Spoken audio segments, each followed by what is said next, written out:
राम राम साहब, मैं हूँ हेमेंद्र रावल और आज लेकर आया हूँ मैं डाइजेस्टिव सिस्टम का पार्ट 2। पहले पार्ट में अपन ने देखा था डाइजेस्टिव सिस्टम क्या होता है, उसका डायग्राम किस तरह से बनाते हैं, डाइजेस्टिव सिस्टम के पार्ट कितने होते हैं। बेसिकली अपन ने दो पार्ट्स देखे थे, एक तो डाइजेस्टिव ट्रैक्ट देखा था जिसे अपन ने आहार नाल कहा था और आहार नाल के विभिन्न भागों के बारे में पढ़ा था। जबकि दूसरा पार्ट जो अपन ने पढ़ा था उसके अंदर अपन ने डाइजेस्टिव ग्लैंड्स के बारे में बात की थी और हमने देखा था कि हमारे शरीर में जो होती है, मनुष्य के शरीर में 3 प्रकार की डाइजेस्टिव ग्लैंड होती है।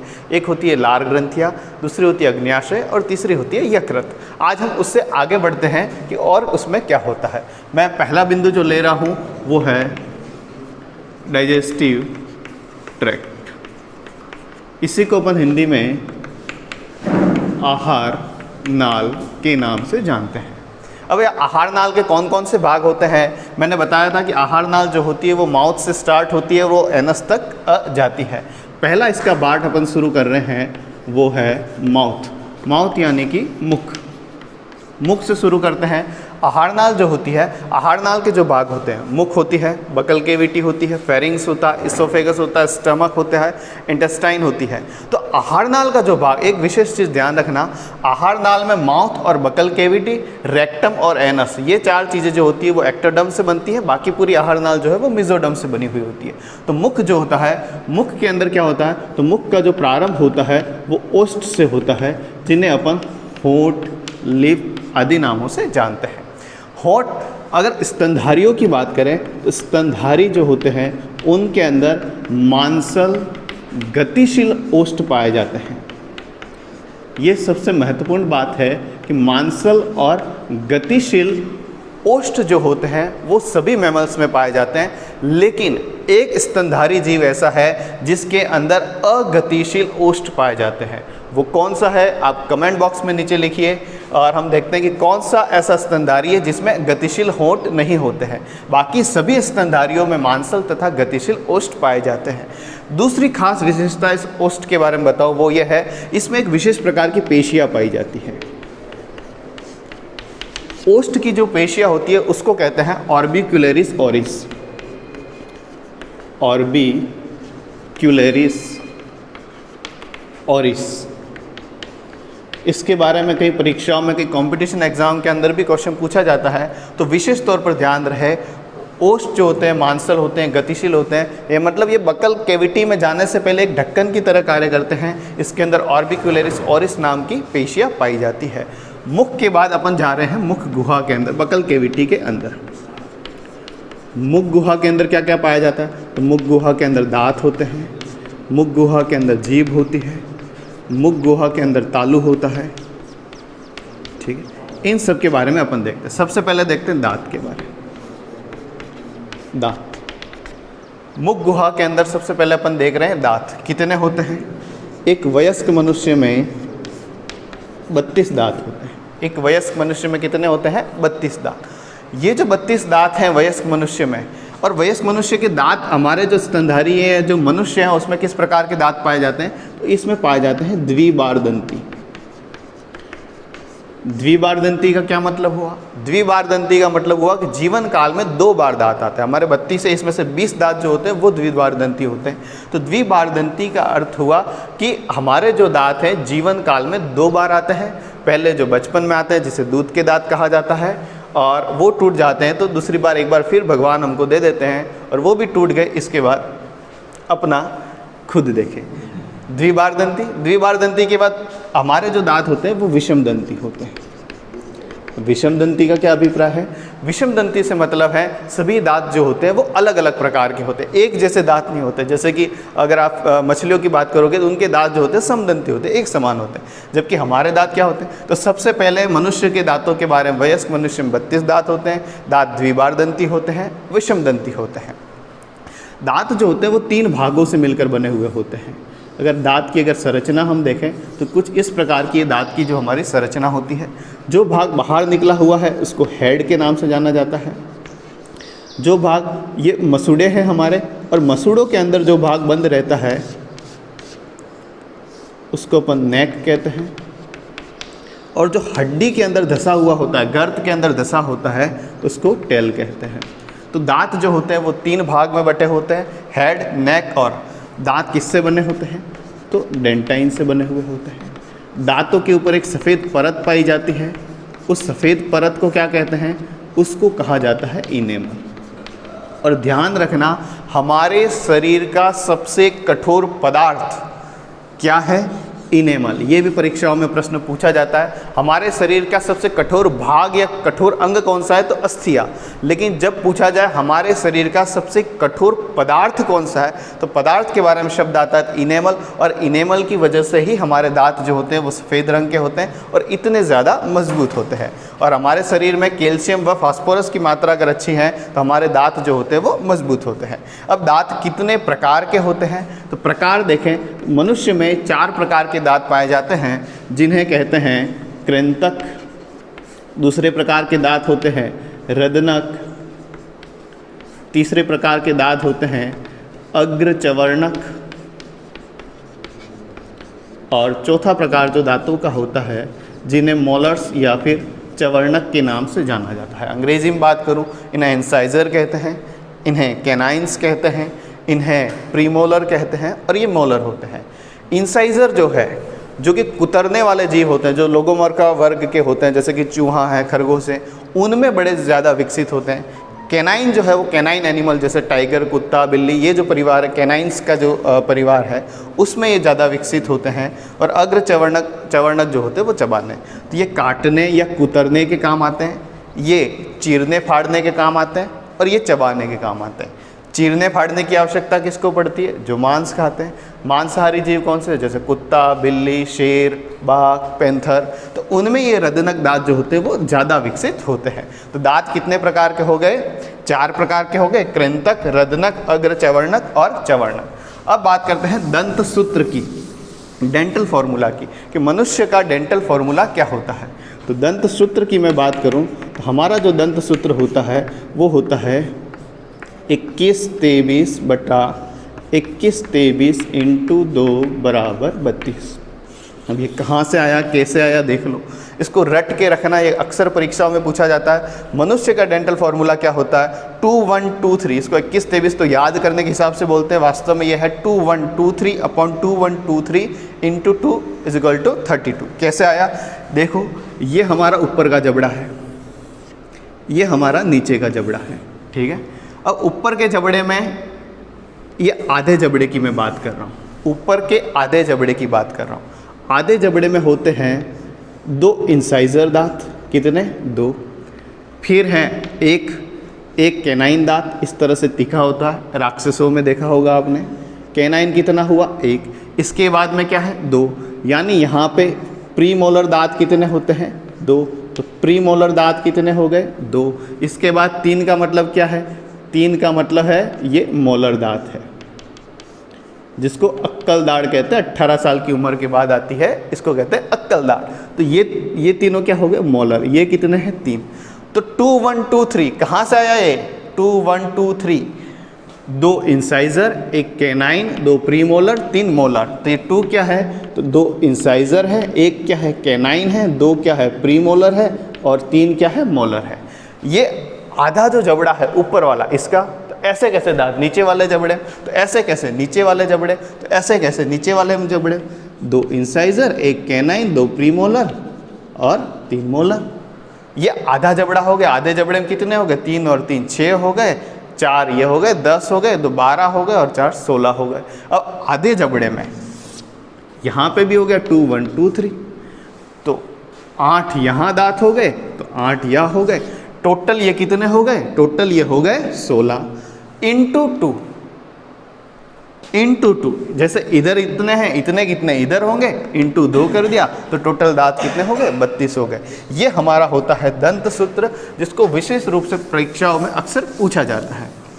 अब हमने ओष्ठ के बारे में पढ़ा, हमने दांत के बारे में पढ़ा। अब तीसरा जो पार्ट है उसके अपन देखते हैं जीभ के बारे में, ठीक है।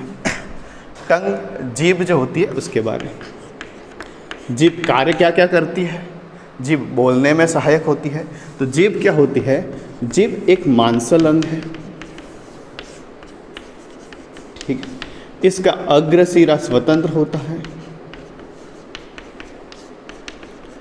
जबकि आधार से ये जुड़ी रहती है।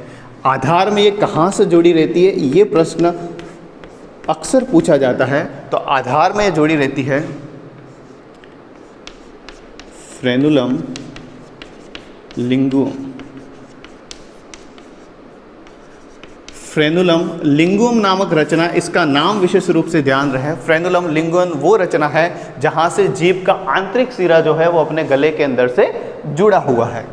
तो मांसल अंग है, अग्र सिरा स्वतंत्र। कार्य क्या करती है, तो कार्य हमको स्वाद, कोई चटपटा, तीखा, मीठा, विभिन्न प्रकार के स्वाद हमें कहाँ से प्राप्त होंगे, जीभ से प्राप्त होंगे। और क्या करती है, बोलने में सहायक है। और क्या करती है, भोजन को मुंह में घुमाने के सहायक है। भोजन को मुंह में घुमाने के सहायक है। और क्या क्या कार्य करती है, तो और इसके क्या कार्य होते हैं, तो भोजन को, मुख को साफ रखने का कार्य भी ये करती है, को साफ रखने का कार्य करती है।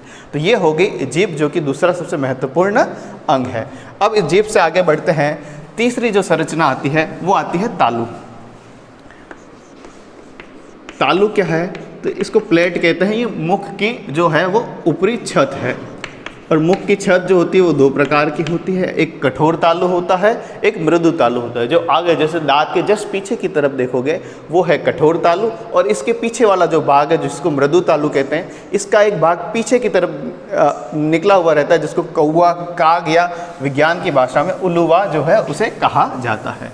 तो ये तो थी मुख के अंदर की संरचना, बकल केविटी के अंदर की संरचना। इसके अलावा बकल केविटी के अंदर एक और चीज़ होती है, लार ग्रंथियाँ। जब मैं ग्रंथियाँ पढ़ाऊँगा उस समय मैं लार ग्रंथियों के बारे में बात करूँगा। अब अगली होती है ग्रसनी, और दूसरी चीज़ होती है ग्रसिका। Pharynx and oesophagus. Pharynx and oesophagus ये कहाँ पाई जाती है, ये गले में पाई जाती है। यानी मुख से ये क्या करती है, मुख से भोजन लेती है और मुख से भोजन को कंठ तक पहुंचाती है। लंबाई कितनी होती है इसकी, लगभग 6 सेंटीमीटर, या आपकी गर्दन अगर लंबी है तो थोड़ी सी लंबी हो जाएगी, ठीक है। ये भोजन के लिए भी कार्य करती है, भोजन को भी ले जाने का कार्य करती है। और जो हमारे अंदर वायु जा रही है, श्वसन के दौरान जो वायु जा रही है, ठीक है, वायु हमारे शरीर में जा रही है, दोनों को, वायु को फेफड़ों में पहुंचा देती है, भोजन को इसोफेगस में पहुंचा देती है। दूसरी जो नली होती है इसको भोजन नली कहा जाता है। इसकी जो लंबाई होती है वो 25 से 30 सेंटीमीटर होती है। इसके अंदर किसी भी प्रकार का पाचन नहीं होता, जबकि मुख जो होता है, मुख के अंदर कार्बोहाइड्रेट का जो पाचन है वो मुख से कार्बोहाइड्रेट का पाचन जो है वो शुरू हो जाता है। और मुख में जो भोजन होता है उस भोजन को बोलस कहते हैं। अपन ने भोजन किया, मुख में चला गया, मुख में जाने के बाद उसको भोजन नहीं कहेंगे, उसको क्या कहेंगे, बोलस कहेंगे। अब ये बोलस कहा गया ग्रसनी में। ग्रसनी में भोजन जो है वो भोजन नली में जाएगा, वायु जो है वो फेफड़ों में जाएगी। ग्रसनी का जो भाग है जो कि गले में होता है, यहाँ पे हमारा कंठ है, तो कंठ के पास एक ढक्कन नुमा संरचना लगी हुई है। इस ढक्कन को कहते हैं एपिग्लोटिस। एपिग्लोटिस यही ढक्कन वो है जो ये कार्य करता है कि आपका भोजन भोजन नली में जाए और आपने जो श्वास ली है, आपने जो श्वसन के अंदर वायु ली है वो आपके फेफड़ों में जाए। ये कार्य कौन देख रहा है, आपके कंठ के ऊपर लगा हुआ एक ढक्कन जिसको एपिग्लोटिस के नाम से जाना जाता है। इसके बाद जब एपिग्लोटिस भोजन को कहाँ जाने देगा, भोजन नली में जाने देगा, जिसको अपन इसोफेगस कहते हैं। इसकी लंबाई कितनी होती है, 25 से 30 सेंटीमीटर। इसमें पाई जाती है क्रमाकुंचन गति। कौन सी गति पाई जाती है, क्रमाकुंचन गति। क्रमाकुंचन गति से क्या होता है, ताकि डों करता हुआ भोजन आपने जो खाया बाटी वो आपके गले में अटक नहीं जाए, तो वो डों करती करती आपके पेट तक पहुंच जाए। तो ये क्रमाकुंचन गति होती है, इसी से हमारा भोजन जो है आमाशय तक पहुंचता है। तो ग्रसनी कहाँ से कहाँ तक यह है ग्रसिका। ग्रसिका कहाँ से कहाँ तक पहुँचाती है, तो ग्रसिका जो है वो कंठ से लगा करके भोजन को आमाशय तक पहुंचाती है। इसमें किसी प्रकार का कोई पाचन होता है, नहीं होता। इसमें कुछ भी नहीं होता, ये केवल एक पाइप है, फूड पाइप है, जो भोजन को आमाशय तक पहुंचाने का कार्य करता है। विशेष बात ये ध्यान रखनी है कि इसमें जो होती है क्रमाकुंचन गति जो है वो पाई जाती है। अब अपन बात कर रहे हैं आहार नाल का एक महत्वपूर्ण भाग होता है जिसे आमाशय के नाम से जाना जाता है। अगला जो भाग है हमारा वो है अमाशय, अमाशय या फिर इसे स्टमक के नाम से जाना जाता है। अमाशय या स्टमक, इसकी संरचना कैसी होती है? देखो ये होता है, जैसे ये मेरी बॉडी है, ठीक है, यहाँ एक होता है डायफ्राम, एक झिल्ली पाई जाती है जो हमारे वक्ष को हमारे पेट से, उदर से बिल्कुल अलग रखती है। तो इस डायफ्राम के बीच से हमारा जो फूड पाइप है वो गुजरता है। तो ये होगी डायफ्राम, ये डायफ्राम है, और इस डायफ्राम के इधर बाईं तरफ में ये फूड पाइप हमारा अंदर आया, और फूड पाइप अंदर आया तो ये एक थैलीनुमा रचना जो आपको दिख रही है बिल्कुल, या इसको जे शेप कहते हैं या फिर इसको थैलीनुमा रचना कहते हैं। यही थैलीनुमा रचना जो है इसी को ही अमाशय कहा गया है। इसमें भोजन जो है वो 30 मिनट तक विश्राम करता है। जैसे आपने दाल बाटी खाई, अब दाल बाटी खाने के आधे घंटे पश्चात तक इस अमाशय में विश्राम करती है, और अमाशय में जो होता है प्रोटीन का जो पाचन है वो यहाँ से शुरू हो जाता है। मैंने पहले बताया कार्बोहाइड्रेट का पाचन मुख से ही प्रारंभ हो जाता है, लार के द्वारा पाचन प्रारंभ हो जाता है, जबकि प्रोटीन का पाचन जो है वो अमाशय में शुरू होता है। मैंने बताया था कि मुख में भोजन को क्या बोलते हैं, तो मुख में भोजन को बोलते हैं बोलस, जबकि अमाशय में भोजन को क्या बोलते हैं, तो अमाशय में भोजन को कहा जाता है काइन। ये जो अमाशय है वो 3 भागों में बता रहता है। इसका सबसे ऊपरी भाग जो है उसे कार्डियक कहते हैं, मध्य वाला जो भाग है वो फंडिक कहलाता है, और आखिरी जो भाग है वो पाइलोरिक कहलाता है। ये अमाशय के 3 भाग हो गए, कार्डियक, फंडिक और पाइलोरिक। लेकिन जब ये फूड पाइप से आपका भोजन आया और आपने शीर्षासन करना शुरू कर दिया तो ये तो वापस निकल जाएगा। इसलिए भगवान ने यहाँ पर एक सिस्टम विशेष प्रकार का बनाया है, एक वॉल्व बनाई है, एक अवरोधनी बनाई है, जिसको कहा जाता है कार्डियक स्फिंक्टर। तो कार्डियक स्फिंक्टर क्या करती है, भोजन को अंदर आने तो देती है लेकिन वापस बाहर निकलने नहीं देती है। इसी प्रकार से यहाँ पे भी एक स्फिंक्टर पाया जाता है जिसको पाइलोरिक स्फिंक्टर कहा जाता है। अच्छा, और क्या क्या होता है, तो अमाशय के अंदर श्लेष्मा ग्रंथियाँ होती है। श्लेष्मा ग्रंथियाँ जो होती है वो श्लेष्मा का स्त्रवण करती है। अमाशय के अंदर दूसरी विशेष प्रकार की ग्रंथियाँ होती हैं, ऑक्जेंटिक सेल होती है। विशेष तौर पर ध्यान रखना, ऑक्जेंटिक सेल को बड़ी महत्वपूर्ण है।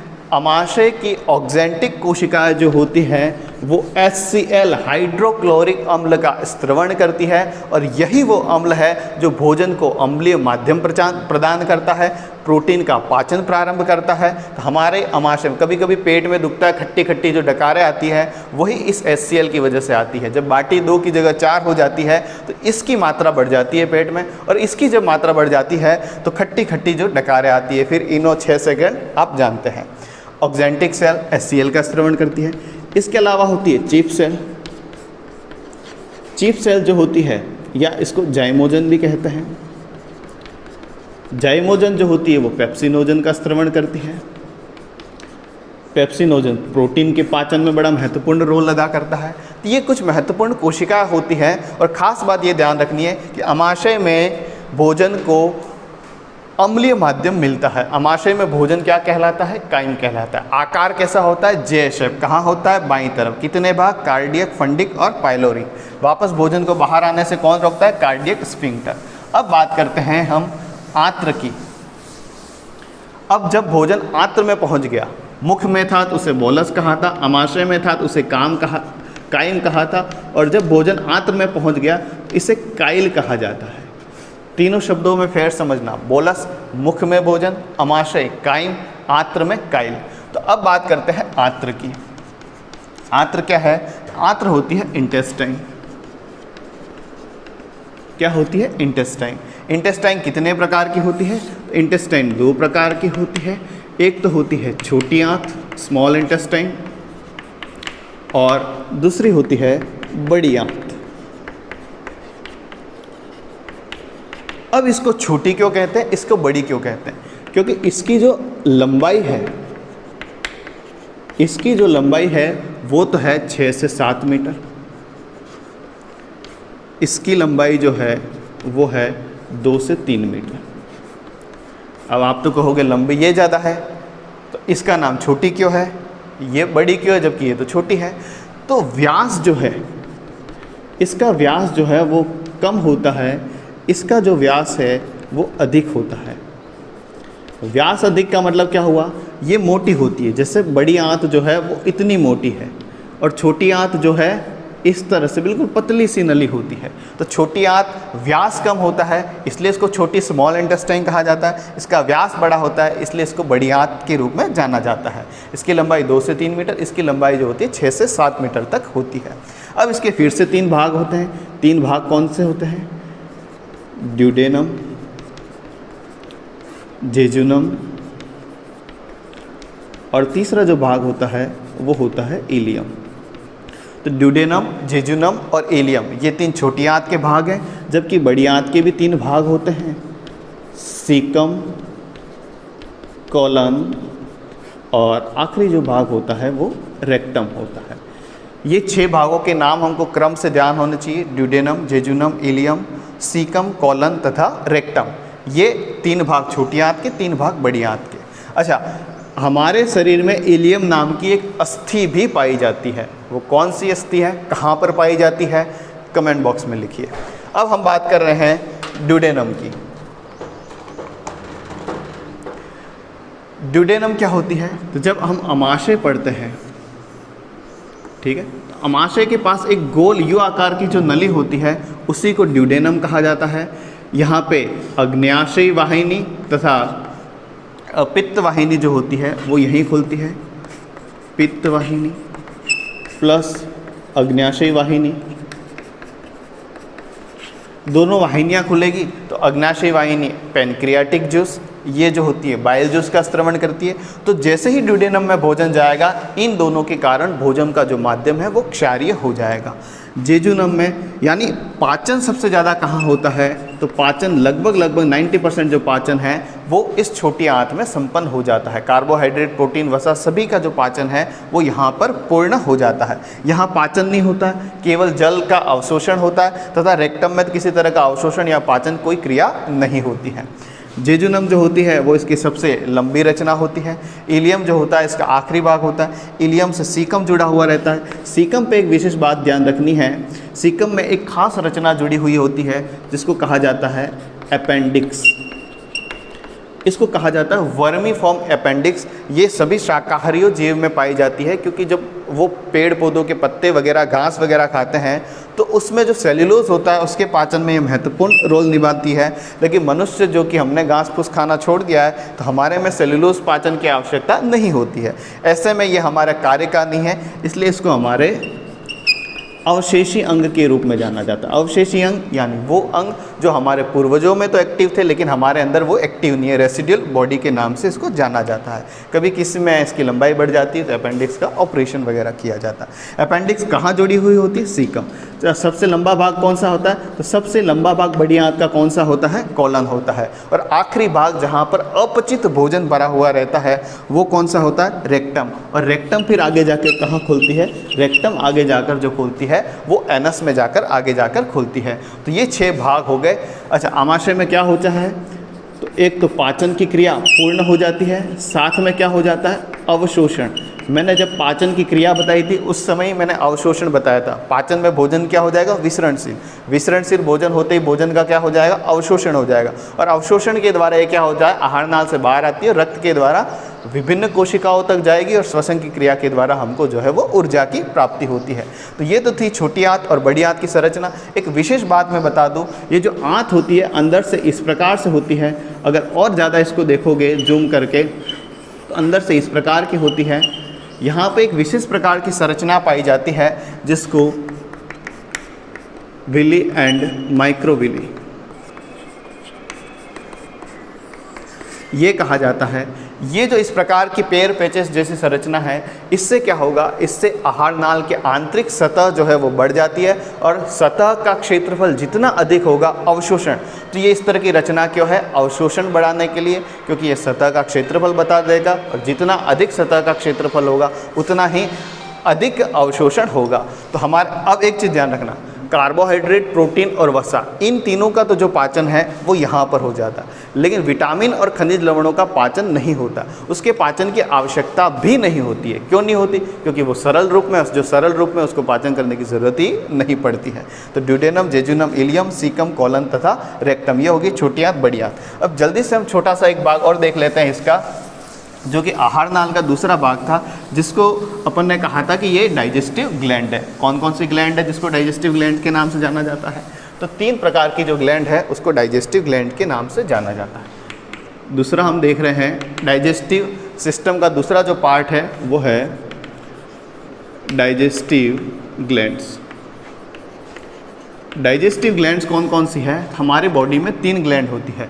एक तो होती है लार ग्रंथियाँ, एक होती है अग्न्याशय, और तीसरे प्रकार की जो ग्रंथि होती है वो होती है यकृत। तो ये 3 प्रकार की जो ग्रंथियां है, लार, अग्न्याशय और यकृत, जो है वो हमारी पाचक की सहायक ग्रंथियां हैं। पहले अपन देखते हैं लार ग्रंथियां। लार ग्रंथियां क्या करती है? लार का स्त्रवण करती है। मनुष्य में कितनी लार ग्रंथियां होती है? मनुष्य में 3 लार ग्रंथियां होती है। एक होती है पेरोटिड ग्रंथि। पेरोटिड ग्रंथि कहाँ होती है? ये कान के पास में होती है। इसमें स्टोन्स डक्ट पाई जाती है, ठीक है, और ये सबसे ज़्यादा लार का स्त्रवण करती है। ये क्या करती है? ये सबसे ज़्यादा लार का स्त्रवण करती है।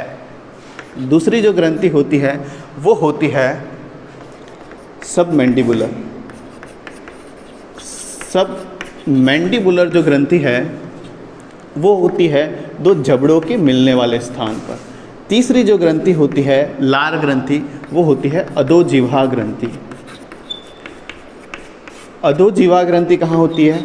ये जीभ के नीचे होती है, ठीक है, और इसमें रिविनस डक्ट पाई जाती है, इसमें वार्टन डक्ट पाई जाती है। तीनों में ध्यान रखें, लार ग्रंथियाँ पेरोटिड ग्रंथि कान के पास में पाई जाती है, सबमैंडिबुलर दोनों जबड़ों के मिलने वाले स्थान पर पाई जाती है, और अधोजिह्वा ग्रंथि जो होती है वो जीभ के नीचे पाई जाती है, इसमें रिविनस डक्ट जो है वो पाई जाती है। दूसरी बात करें अग्न्याशय की। अग्न्याशय जो है वो एक प्रकार की मिश्रित ग्रंथि है। मिश्रित का मतलब हुआ ये बहिस्त्रावी भी है और अंतःस्त्रावी भी है, दोनों प्रकार के कार्य करती है, इसलिए इसको मिश्रित ग्रंथि कहा जाता है। बहिस्त्रावी के रूप में जो एसिनी होती है वो कार्य करती है, जबकि अंतःस्त्रावी के रूप में लैंगरहैंस की जो द्वीपिका होती है वो कार्य करती है। एसिनी के रूप में अगर अपन देखें तो अग्न्याशयी रस जो कि भोजन को क्षारीय माध्यम प्रदान करता है, अग्न्याशयी रस का स्त्रवण होता है जो कि भोजन के पाचन में, जबकि लैंगरहैंस के द्वीप पर 3 प्रकार की कोशिका होती हैं, अल्फा, बीटा तथा डेल्टा कोशिकाएं, ठीक है। अल्फा कोशिका के द्वारा ग्लूकागोन का स्त्रवण होता है, बीटा कोशिका के द्वारा इंसुलिन का स्त्रवण होता है तथा डेल्टा कोशिका के द्वारा सोमेटोस्टेटिन का स्त्रवण होता है। तो अग्न्याशय मिश्रित ग्रंथि कहते हैं। कहाँ होती है? ये जो हमारी ग्रहणी है, ड्यूडेनम है, उसके बीच में एक पतली सी संरचना पाई जाती है जिसको अग्न्याशय कहते हैं, पेनक्रियास कहते हैं। ये मिश्रित ग्रंथि है, बहिस्त्रावी अंतःस्त्रावी दोनों रूप में कार्य करती है। बहिस्त्रावी के रूप में एसिनी जो कि पेनक्रियाटिक जूस का स्त्रवण करती है। लैंगरहैंस के द्वीप पर 3 प्रकार की कोशिका होती है, alpha, beta and delta cell. Alpha cell glucagon का स्त्रवण करती है, बीटा सेल इंसुलिन और डेल्टा सेल सोमेटोस्टेटिन। इंसुलिन के बारे में आपको पता होगा, इससे एक विशेष प्रकार की बीमारी होती है। वो कौन सी बीमारी है? वो बीमारी है डायबिटीज़ मेलाइटस। डायबिटीज़ 2 प्रकार का होता है, एक डायबिटीज़ मेलाइटस और डायबिटीज़ इंसिपिडस। इंसिपिडस वो है जो बार बार आदमी बाथरूम के अंदर जाता है, तो वो एडीएच हार्मोन की कमी से होता है। जब हम अंतःस्रावी ग्रंथियाँ पढ़ेंगे उस समय मैं डायबिटीज़ इंसिपिडस के बारे में बताऊंगा। फिलहाल डायबिटीज़ मेलाइटस क्या है? जब आपके शरीर में रक्त के अंदर शर्करा की मात्रा में वृद्धि हो जाती है, उस स्थिति को कहते हैं मेलाइटस, जो कि इस इंसुलिन की वजह से होता है। तीसरे प्रकार की जो ग्रंथि है वो यकृत है। ये सबसे बड़ी ग्रंथि है, सबसे बड़ी ग्रंथि है। जब प्रश्न पूछे सबसे बड़ी ग्रंथि कौन सी है? यकृत। जब पूछे सबसे बड़ी बहिस्त्रावी ग्रंथि कौन सी है, तो भी उत्तर क्या आएगा, यकृत। जब पूछे सबसे बड़ी अंतःस्रावी, अब ये अंतःस्रावी तो है नहीं, तो जब सबसे बड़ी अंतःस्रावी ग्रंथि पूछे तब ये नहीं आएगा। तो सबसे बड़ी अंतःस्रावी ग्रंथि कौन सी है, कमेंट बॉक्स में लिखिए। जब हम अंतःस्रावी ग्रंथियाँ पढ़ाएंगे उस समय बताएंगे। तो यकृत सबसे बड़ी ग्रंथि है, सबसे बड़ी बहिस्रावी। कहाँ पाई जाती है, राइट साइड में पाई जाती है, त्रिकोणाकार रूप में। इस तरह से यकृत की संरचना कैसी होती है, इस तरह से पाई जाती है, और यकृत और सहपित्त वाहिनी के माध्यम से ये ड्यूडेनम के अंदर जुड़ी रहती है। इसके ऊपर एक गोलाकार संरचना पाई जाती है जिसको अपन कहते हैं गॉल ब्लैडर। गॉल ब्लैडर में क्या होता है, तो जो यहाँ से पित्त का निर्माण होता है वो पित्त जो है वो गॉल ब्लैडर में इकट्ठा होता है और सहपित्त वाहिनी द्वारा ये ड्यूडेनम में भोजन के बाद मिलता रहता है। इससे भोजन का पाचन जो है वो भोजन को क्षारीय माध्यम की प्राप्ति होती है। यकृत की एक चीज़ ध्यान रखनी है, यकृत जो है 5 भागों से मिलकर बनी होती है। इसका सबसे छोटा जो भाग होता है वो लोब्यूल कहलाता है। तो अगर पूछ ले कि यकृत की क्रियात्मक तथा संरचनात्मक इकाई कौन सी है, structural and functional unit of liver that is called lobules. तो यकृत लीवर लोब्यूल्स जो है वो इसकी क्रियात्मक व संरचनात्मक जो है वो इकाई होती है।